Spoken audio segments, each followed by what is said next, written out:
One freezing winter morning a couple of weeks ago, I made my way over to a meetup with the Sydney Sketch Club, which is an urban sketches group here in Sydney, and they were meeting at Coogee Beach in the eastern suburbs. I was using my new sketchbook from Etchr called the Perfect Sketchbook, which is literally perfect. The paper is Fabriano Artistico paper. It's very thick, 100% cotton paper. The problem is it's called the Perfect Sketchbook, and sometimes the word perfect can be a little bit stressful. The paper is just so good in this sketchbook that I've noticed that when I use it, I actually start to tighten up my sketches without meaning to.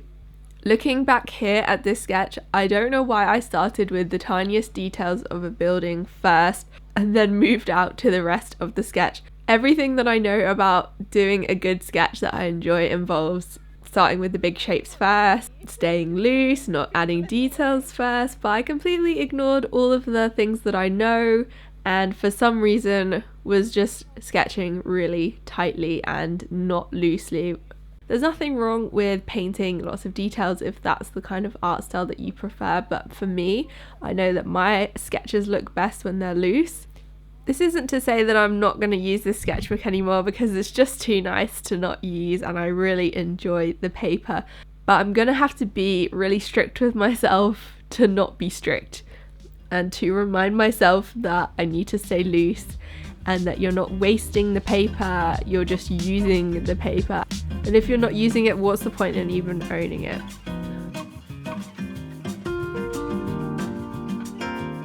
I don't hate the sketch that I ended up with. It's just not the kind of sketch that I want to be doing moving forward. I want to be faster, I want to be looser. One of the ways I try and keep my paintings loose is using big brushes, bigger than almost seems necessary for the painting.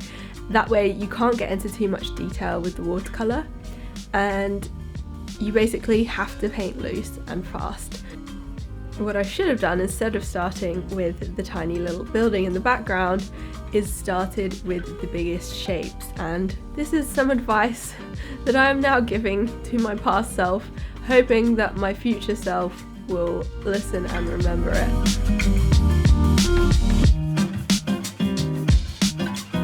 Hopefully these random collection of thoughts about painting loosely were somewhat helpful to you, and I will see you in the next video.